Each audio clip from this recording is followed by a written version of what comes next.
So if you can get your deal done before the House settlement is approved, they can basically pay you whatever you want and whatever you guys agree to.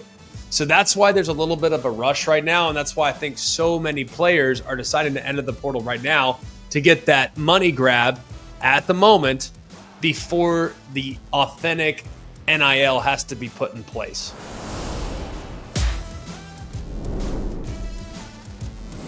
Hello and welcome. It is always college football. I'm your host, Greg McElroy. Today is Thursday, April 17th. We hope that you're enjoying the show wherever you consume the show, whether it's on the podcast platform, on Spotify, Apple Podcasts, the ESPN College Football YouTube channel. We hope that you're enjoying it. If you could, just go ahead and go ahead and rate, and go ahead and subscribe. We like to come at this thing twice a week here in the off season, and we try to attack it with the most up-to-date information as humanly possible. Well, days like today make that incredibly difficult. We do not have the luxury of being able to do this show live. I love what we do. I love the content that we've created over the last couple of years, but we don't have the resources at this point to do the show live. So I will admit right now, just so we're on the same page, we are currently taping this show on Wednesday afternoon. That's how we have to do it. So if any piece of information of this show feels a little bit dated, it's because we are taping it here on Wednesday afternoon, okay? So if you're consuming this on Friday, if you're consuming this on Thursday afternoon, if you're consuming this on Sunday, understand when this was taped and when it was locked down as official, etched in stone commentary.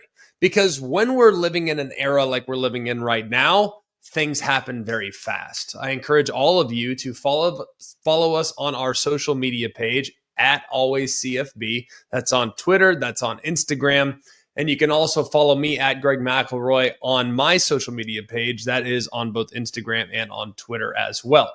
That's going to be a place where you can get a little bit more up-to-date content. Like I said, this is going to be an awesome show because we're going to look at it through an evergreen lens. We're going to go and kind of put together a list of teams and talk about what the needs may be for those teams here in the transfer portal. Because right now, there's a million guys that have been at the portal in the last 24 hours. It opened up on Wednesday at 12:01 a.m. Eastern time. And the second that thing opened up, guys were hopping in. Whether it's to create leverage or to find a new opportunity, the portal is filling up, and it's filling up very fast. And the good news is it never, ever, ever overflows. So we will dive into what this portal season looks like, and we'll also dive into some key needs for some critical teams here in what should be a big fall for many of these teams that we'll talk about today. We'll kick things off by explaining exactly what this portal window looks like. So, referenced it already. The open portal season, the spring portal, as we like to call it, it officially opens on Wednesday. It closes again on Friday, April 25th. So you have about a 10-day window, according to the NCAA, where you can hop in the portal. Now, players, they have to enter the portal on one of those designated days. Now, that's the window. You have 10 days to decide to go in order to be eligible to play in the upcoming season, this season being the 2025 season. Now, there are some NCAA rules that if you enter the portal outside the formal transfer window, you're likely going to have to sit out 1 year of competition. And remember, these rules don't always apply to graduate students. A graduate student, once you receive your degree, you can go into the portal at any time. So that's where we're at right now as far as the rules. There are also some rules that if you are at an SEC school, for example, at, say, Tennessee, why do they come to mind? I don't know. Maybe a quarterback went in last week. I have no clue. Just hypothetically speaking, a Tennessee player enters the transfer portal.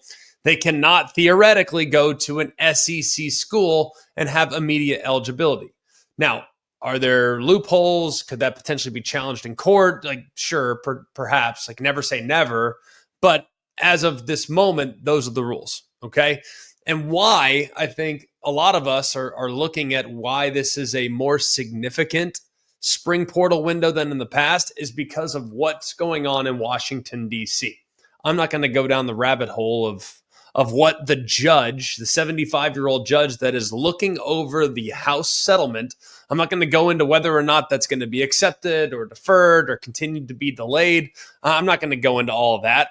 But the reason why this portal season has a chance to be a little bit more hectic than it has in the past is because the House settlement has been delayed just a little bit longer, which could lead to a massive spending spree in college football, because second that House settlement is approved, if it's approved, that's not a guarantee at this point. The second the House settlement is approved, then NIL has to be authentic NIL. And there's going to not be a salary cap, but kind of like a salary cap where you have a certain allotment of money that goes to the student athletes. College football programs are likely to receive 75% of around $20 to $21 million. Those $15 million will go to the college football players. And then any additional revenues that they create have to be authentic NIL opportunities. So if you can get your deal done before the House settlement is approved, they can basically pay you whatever you want and whatever you guys agree to. So that's why there's a little bit of a rush right now. And that's why I think so many players are deciding to enter the portal right now to get that money grab at the moment before the authentic NIL has to be put in place. So that's why it's a little bit crazy. And right now, I think talk to experts in the field with how this portal cycle could go. They're saying it could lead to about $50 million in compensation to players. Now, that's speculative. No one knows the exact number, but it's going to be extremely lucrative for some of the guys that find places and find leverage because they are at a position of need at multiple schools. So that's it. That's where we're at right now. That's why it's crazy. I'm not sure there's a whole lot more that I'd like to go into. It's kind of not fun. So what is fun, though, is thinking about where teams can potentially improve. And that's my favorite part of the portal season, is that every single team, every team in college football, 134 of them, every single team has areas of vulnerability.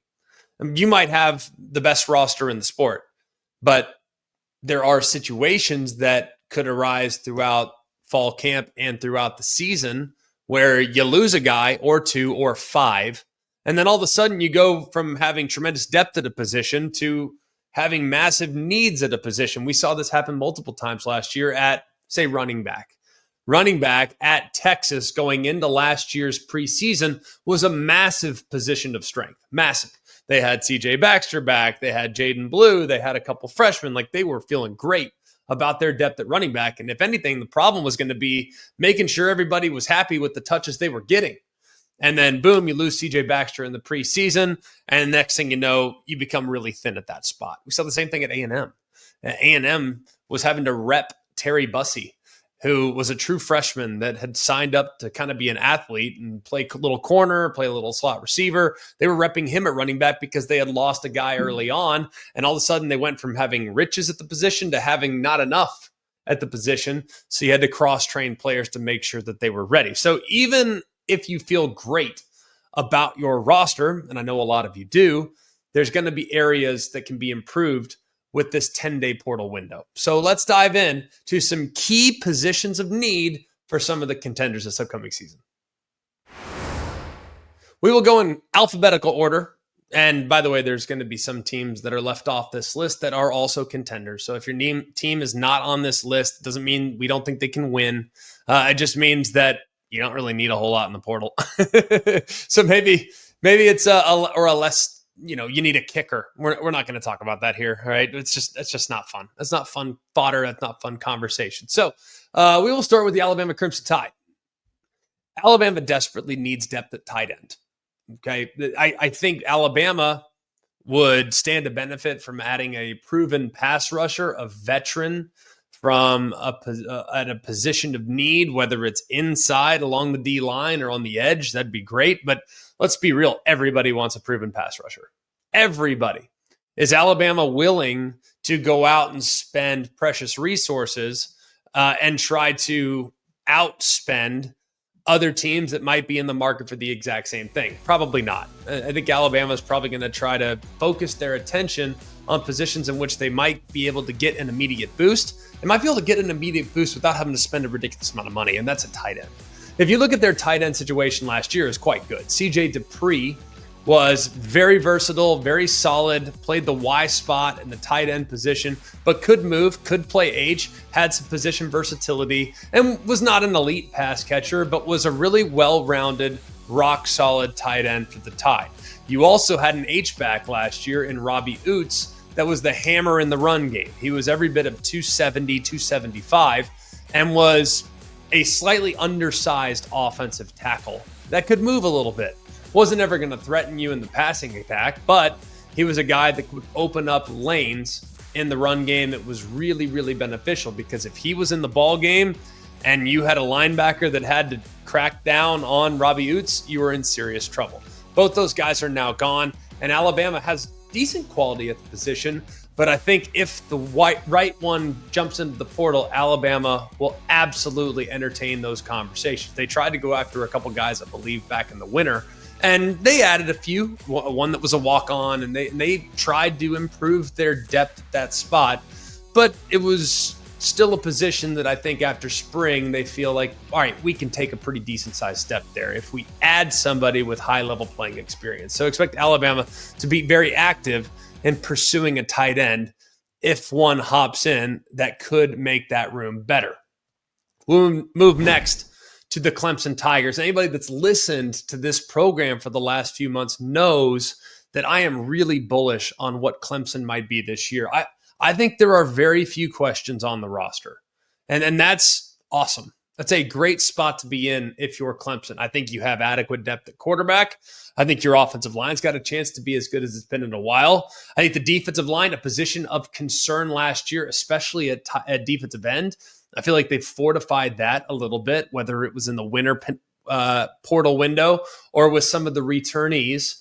And I think some of the young guys that they've brought in, they'll be a little bit more mature and they'll be better equipped to be high quality backups and provide that depth necessary along the D line for Clemson to run the gamut. I love the off the ball players. I think the secondary's got a chance to be solid. The one position that I excluded from that discussion is at running back.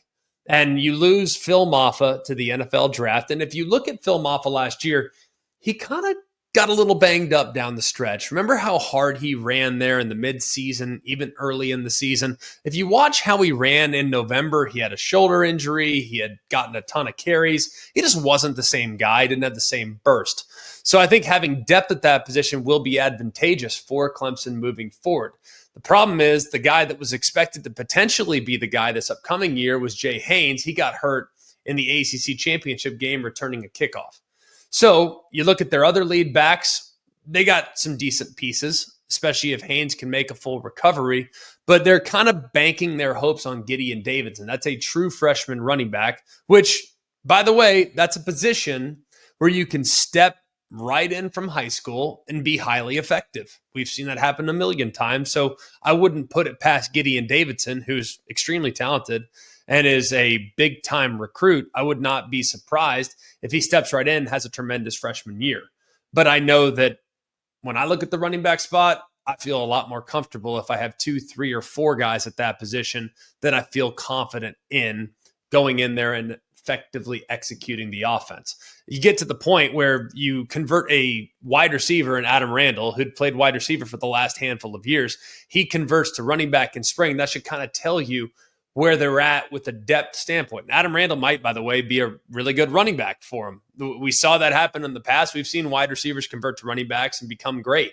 We saw it last year at SMU, where Brashard Smith was a good receiver at Miami, transfers to SMU, becomes an all ACC caliber running back. So we've seen it happen before, but I think it would be beneficial for Clemson if they could add a running back this cycle to go ahead and do that, just for some proven depth and for some proven contributions. And by the way, the running back spot here in the portal in the early going, that might be one of the best positions. If you need one, there's a lot of options in the portal that play running back at a pretty high level. So that's a good spot to have a need because there's plenty.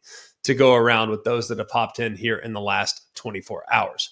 We'll go next to Florida State. And for those of you that are sitting there saying, Greg, you said you were going to go through contenders. Okay, well, Florida State, I think, is one of those teams where, yes, are they going to be as good as they were in 2023? Probably not. Will they be as bad as they were in 2024? Probably not. I would almost say yes, for sure. They will not be as bad as they were last year. And I will almost go as far as to say, yes, they will not be as good as they were 2 years ago. But I look at some areas where they could drastically improve, and I think wide receiver is that position when looking at them this season. Now, I will kind of acknowledge that this offense that they're going to be running with Gus Malzahn, they're going to try to run the football. I mean, that's what you're trying to do from the get-go. Thomas Castellanos in there at quarterback. You know that they're going to try to run the football, so maybe receiver won't be as much of a need when taking into account what this offense might be. If you look at the success that Gus Malzahn calling offense at Auburn and in his time at UCF, he won a lot of games, but he didn't often have game-changing, game-breaking wide receivers. At Auburn, he had a couple. Sammy Coates is one that comes to mind, but they were kind of few and far between. So I don't think this is a position of the highest levels of importance, but I think adding one would be valuable when looking at the receiver room and looking at what that room was last year, that it would be really solid if they could find a piece that can make them better. If you look at some of those guys too, you got the JUCO wide receiver, Jordan Scott. He decides that he's going to enter into the portal.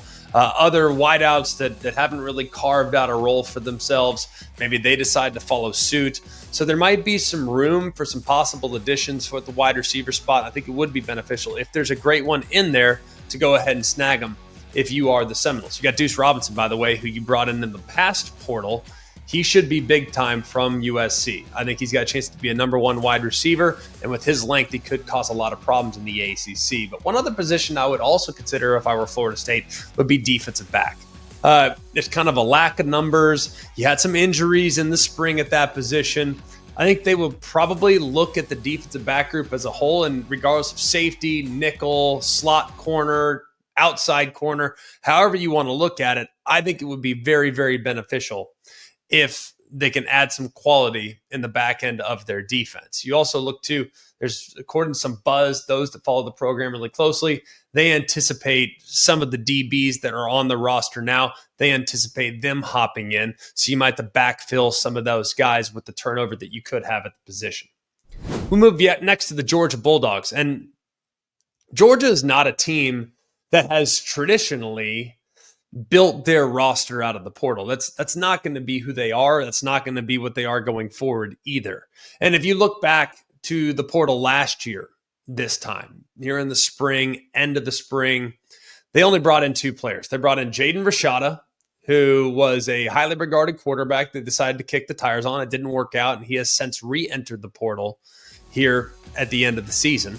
They also brought in a defensive back, Colin Gill. So those were the only two additions last year. Neither are still on the Georgia roster.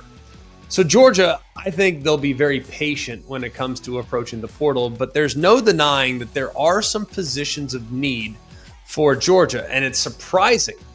When you think about Georgia, you think about dynamic weapons off the edge defensively, do you not? Think about how many years in a row Georgia's been super elite at defensive end. Think about how many nightmares opposing quarterbacks have had over the last few years just thinking about, dreaming about, preparing for that Georgia pass rush.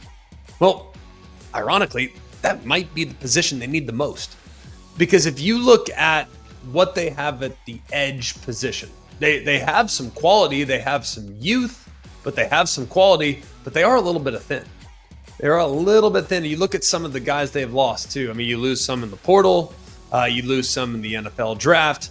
I think it would be really beneficial for them to maybe, if they can. And I don't think Georgia needs to add for just the sake of adding. I think Georgia needs to add, if a guy can help them, go and get them. And let's be real, the likelihood of an edge rusher hopping in the portal that's going to be better than what Georgia has is pretty small. But if they do present themselves, Georgia needs to go and get them for sure. I don't think it would be a bad decision to maybe add a little bit more at corner as well if they wanted to go and get some depth at that spot. And then if you want to go to the interior of the defensive line too, I think Georgia can always benefit from adding more pieces to their front seven defensively. But Georgia, they could be a player in this portal window for the first time, it seems like, in quite a while. Moving on to LSU. And for LSU, it's pretty obvious where their help is needed. It's a defensive tackle and it's safety. I think those are the two spots for Brian Kelly that they really need to try to go after. And if you look back, and sometimes you could tell what teams are trying to go after by looking at what they targeted in the first transfer window, and then looking at what they tried to target when they were going out on the trail and recruiting high school players. LSU hosted a bunch of safeties in the winter portal window. They were able to sign one in Tamarcus Cooley from NC State, but I think in a perfect world, they probably would have added more. And you think about some of the depth challenges that LSU has had the last couple of years, not just at safety, but also at corner. It always feels like, or at least since Brian Kelly got there, it feels like they've been like one injury away at corner for a while from having disastrous situation. So I think adding some depth in the secondary at safety would be very beneficial. I also look at the defensive tackles, and they have some quality players. They have some young guys that they're expecting big jumps from, and a second year in the system for Blake Baker, their defensive coordinator, should pay massive dividends. But like everybody, do you think Brian Kelly's going to turn down a quality defensive tackle body? I think defensive tackle, by the way, might be the most important position in the portal, given how many teams are in desperate need of adding one. But I also think they could maybe take a look at offensive tackles as well, because there's a bunch of inexperience at offensive tackle for LSU. Now, part of the challenge for Brian Kelly will be navigating the 85 scholarship limit. So they'd probably need to have some players leave because they are at 85 right now. So in order for them to bring more players in, they would need to have a few guys leave. If they do, then you can expect LSU to become maybe a little bit more aggressive in pursuing some guys at those positions of need, at offensive tackle, at defensive tackle, and most importantly, at safety. Moving next to the Miami Hurricanes. And Miami, if you look at their roster, they are well equipped to compete at the top of the sport next season. They have one of the best offensive lines. You have a remarkably experienced quarterback in Carson Beck, who is coming off an injury, but has played a lot of football. So I'm not going to ever be concerned about his readiness to take the field and play at a pretty high level. I think people will point to last year and say, well, look, he was a little up and down last year. Yeah, but if you look at how he played as opposed to how his supporting cast played, I think Carson Beck was less of a problem than people realize. His receivers dropped 1 million passes at Georgia last year. His offensive line was really shaky at times, especially against Ole Miss. And I don't think Carson Beck had a real great season because he was trying to press to make up for what was missing offensively. They also didn't run the ball very well. So I think Carson Beck and Miami are set at most of the positions that they have offensively. But I do think it'd be really helpful if they could add a little bit more at wide receiver. When you look at the receiving core last year, Xavier Restrepo, Jacoby George, Isaiah Horton, those guys are all no longer there. Now, what's left are some outrageously talented young players and a transfer from LSU and CJ Daniels. Now, they have Beck. They're set up there. And I love their young talent. JoJo Trader, Malachi Toney, Joshua Moore, those guys as true freshmen might step right out and be among the best players in the sport. We saw this last year. Jeremiah Smith at Ohio State, true freshman at wide receiver, the best receiver in college football. Ryan Williams, true freshman at Alabama, the second best receiver in college football, arguably. So those two guys both showed last year that it doesn't really matter how old you are. If you can play, especially at wide receiver. But you look at what Toney, Moore, and Trader might become, and they could easily be in a position to be among the best wide receiver cores in the ACC when we fast forward to season's end. Trader, I said he was a true freshman. He's in year 2. He's going to be ready to roll. There's no doubt. Toney, he had to reclassify to become a true freshman. Moore is a true freshman, but it's a talented group. They're just young. But it would be, I think, beneficial to have some veterans. One would be great. Two would be amazing. If you can bring in some veterans, they're at wide receiver to kind of show these talented young guys how to work, how to approach it, how to be a pro, that would really advance their development. And I think, too, last year to a situation at Auburn, a perfect example of what could happen this upcoming season for Miami. Auburn had a really, really talented true freshman in Cam Coleman last year. Now, he was a little bit up and down, maybe a little inconsistent early, but we knew he had great talent. But on the other side, they brought in Keandre Lambert-Smith, who is just rock solid, steady, pro, knew how to approach the game in a really, really professional manner. And Cam Coleman got better as a result of watching and learning and observing how Keandre Lambert-Smith went throughout his business all season. So I think those three talented young guys, they're all going to be great. I have full faith in that. But adding a veteran to help bring those guys along and teach them how to be consistent, how to practice, how to approach the game, how to be mature about their approach, that would be really helpful, I think, for this passing attack led by Carson Beck, which could be one of the best in college football next year. Moving over to the Michigan Wolverines, and this is going to be an interesting spring and really an interesting summer and fall for Michigan. I actually like Michigan this year quite a bit. Now, I think there's positions of concern, but I do think that there's a chance that Michigan could be one of those quiet teams going into next year that might actually overachieve. But in order for them to reach their potential, they might end up with a true freshman quarterback that's all world. But it's hard for a true freshman quarterback to be at his best if the offensive line isn't playing great. And if you look at this offensive line, that's the position that they might try to fortify here in the spring portal window. They added tackle Brady Norton from Cal Poly. They also added interior offensive lineman Lawrence Hatter from Ferris State. That was during the winter window. But there's, for the most part, a lot of youth and there's a lot of inexperience heading into 25 that would keep me up at night when knowing that I have a young offensive line and potentially a young quarterback. That combination is not one that would have me sleep real soundly if I were sitting there as a member of the Michigan coaching staff. I also think it'd be beneficial to add a piece or two at wide receiver. You have Donovan McCulley. That's a pretty good starting point. But the struggles last year at wide receiver makes me believe that McCulley could end up being one of the top options on the perimeter. And I don't know at this point if I feel great about his ability to handle that type of load in the passing attack. Now, you got Samaj Morgan, you got Fred Moore.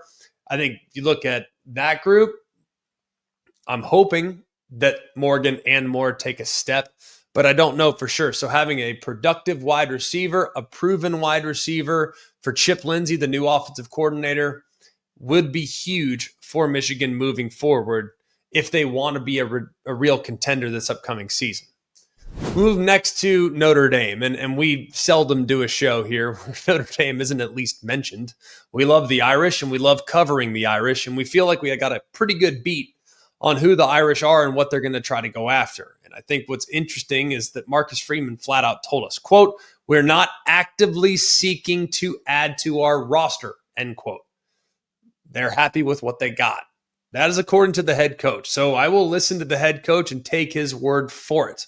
They did add 8 players on the portal back in December, and there have been times in the past in which they've gone to the portal this time around, this spring window, and have added a piece or two. They went and got a former defensive tackle from Harvard named Chris Smith in 2022. They got a Rhode Island safety in Antonio Carter, and they added Penn State running back Devin Ford in 2023. Now, Ford, he was brought in because the former running back, Logan Diggs, decided to transfer to LSU. So it's possible that if a guy leaves, then they may backfill it with some quality in this portal window. But I do not anticipate at this point Notre Dame being very active in the portal whatsoever. Some have said, well, Nico Iamaleava makes sense. That makes no sense to me, but it gets people to click. And that's, I think, what some people that are forecasting that are maybe alluding to. I don't see it. Crazier things have happened, but that one might blow me away for sure.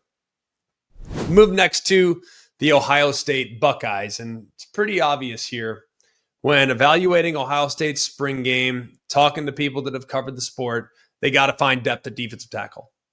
Now, if you look at how Ohio State has attacked this time frame in the past, they have not really been big-time buyers at the end of spring football, but they have at times added massive quality. Just a couple years ago, they added Josh Simmons, who got there in summer of 2023, developed into one of the best left tackles in the country, started 19 games, got hurt midway through 2024, but that was an example of a guy they added late in the process and ended up being a great player for him. The only thing that Ohio State really needs right now is they got to find depth at defensive tackle. If you look at their starters, I feel really good about Caden McDonald and Edric Houston. I think those two guys are going to be just fine as the starting two at defensive tackle. But it was pretty obvious when you watch Ohio State in the spring, there was a lot more movement to be had by Ohio State's offensive line against those defensive tackles, not named McDonald and Houston. So you could see the push. It was pretty obvious. They were reestablishing the line of scrimmage. So I'm not yet going to feel super bullish on what they have from a depth standpoint. So I think Ohio State absolutely needs to fortify the depth at defensive tackle if there's a good one that is available to them. They don't need to settle. They will hopefully develop the guys they got, but adding a big body or two would be helpful. I don't think they'd turn down depth at O-line either, by the way. Right now they have about 8 in the rotation along the offensive line. So if they take a guy at the offensive line, I don't think it would surprise anybody if they added a big body there as well. Oregon, they don't have a lot of pieces that you need. They had 10 players that were signed in their transfer class the last time around. They addressed at that point many challenges with the roster. They went out and got what I think is maybe the best running back in the transfer portal in Mekhi Hughes from Tulane, who has a chance to be a complete game breaker for him. You look at the pieces that they've added at other spots, and I think Oregon's perfectly well equipped to go and potentially win the whole dang thing again. The one area that I would try to add to if I were Dan Lanning, though, might be the linebacker spot. Now, Bryce Botcher is going to be great. He's going to be in a great spot. He's a senior. He's a veteran. He's been around for quite a while. You also have a junior that's been brought along and is probably in a position to be a game changer in Devin Jackson. Never started. So I do think having some proven production in that room would be beneficial. Now, I don't think Dan Lanning is in a real hurry to disrupt some of the rhythm they have defensively, some of the momentum they have defensively, and they've recruited so well and they play so many that I'm not super worried about the depth at the position, but I could see them adding a linebacker that has some veteran status if one hops in the portal that could make them better. Penn State is probably going to be in a situation here in the spring portal window in which more guys are leaving than they have guys coming in. But I still think when you look at Penn State, you are never going to turn down the opportunity to add depth and quality to the wide receiver core.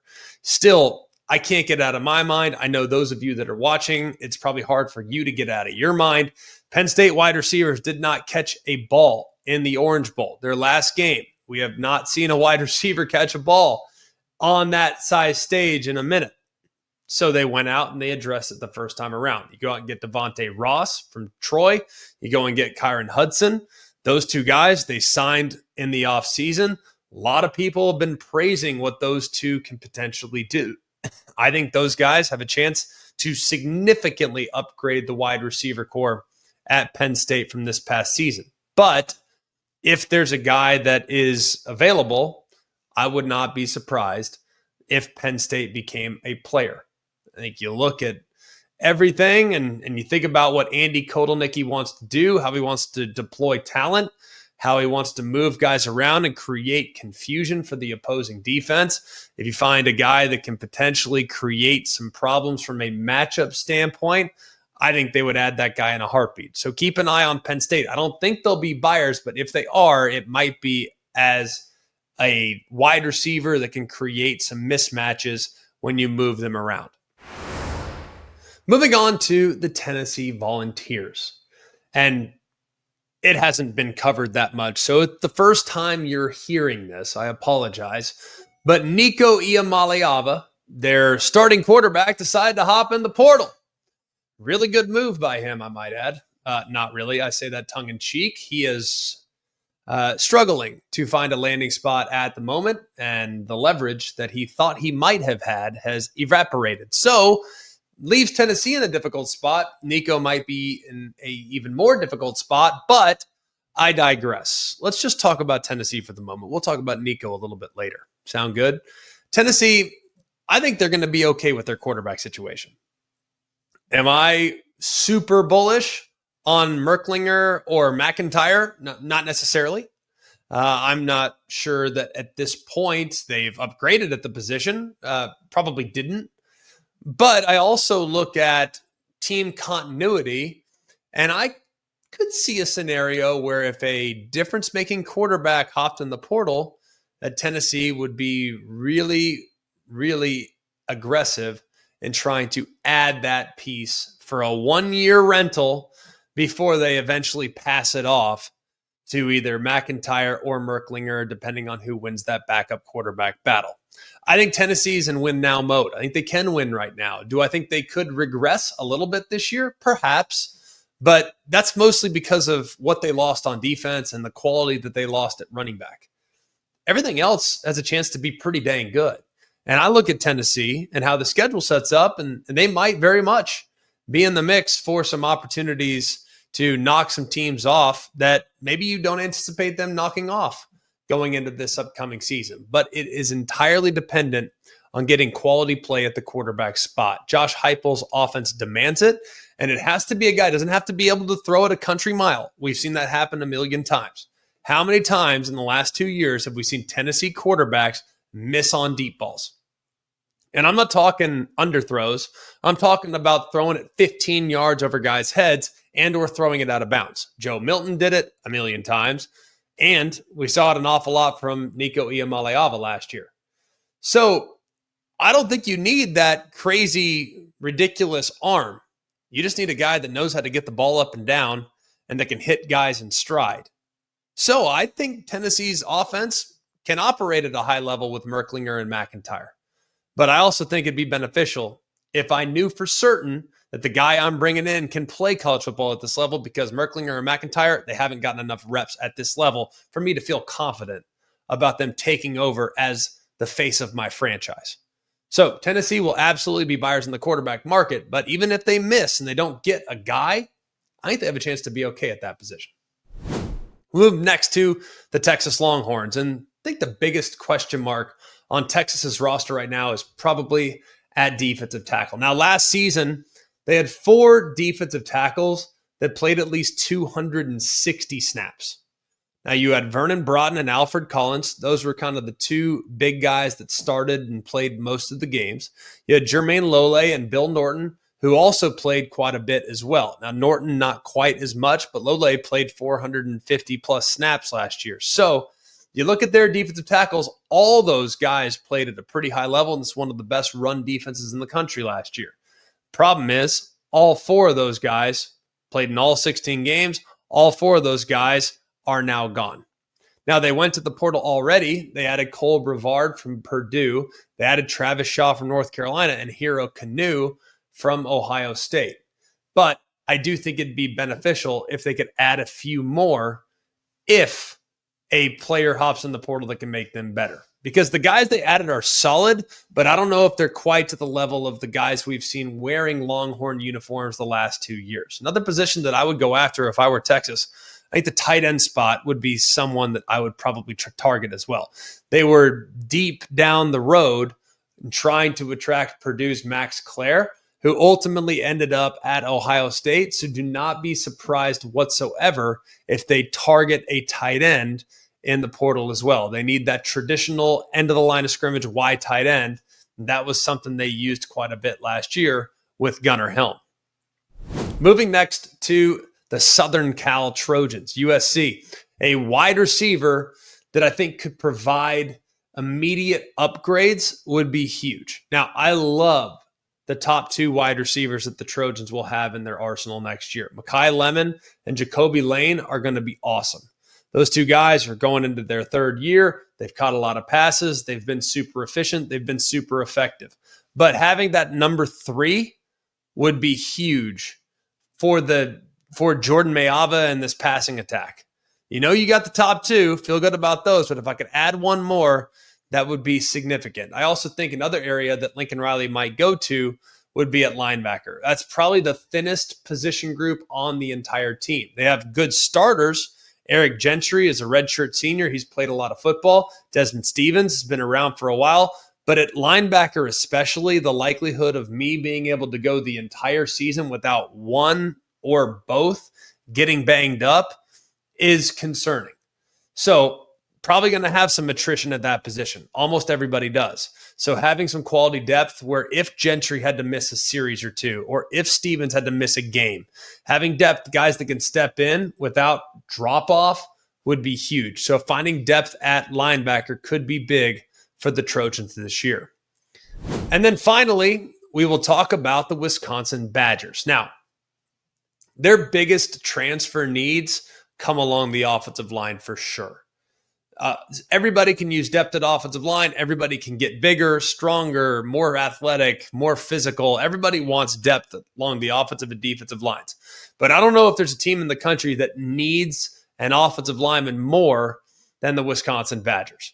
They need a left tackle. I mean, if we're going to boil things down, they got to have that left tackle. They lose their starting left tackle, Kevin Haywood, to a season-ending ACL injury, which had a trickle-down effect amongst the rest of the offensive line group. Now, this is a massive part of what this team could be along the offensive line. If you look at where Haywood was, he was a star at the position, or a guy that was on his way to becoming a star. And there's a bunch of different avenues that Wisconsin can pursue to try to fill that left tackle void. You can potentially elevate the backup. That's always possible. You can take the left guard, Joe Bruner, and kick him out to tackle. You can move the right tackle, Riley Mullman, over to the other side. All those situations can be done, but I think the best avenue right now is to go out and get the best available offensive tackle in the portal. They've already been linked to a few guys that have hopped in, so expect Wisconsin to move quickly on their biggest position need, and that comes as the blindside tackle for whoever their quarterback ends up being. That'll do it for us here at ACF. Like I told you, like, rate, subscribe, and appreciate all of you for being with us. Check back with us on Monday, and we will put a bow on what should be a very exciting weekend here when it comes to transfer portals and the college football world. For Mark, Jake, Jack, the other Jack, I'm Greg. We hope you have an amazing day, and remember, it's always college football.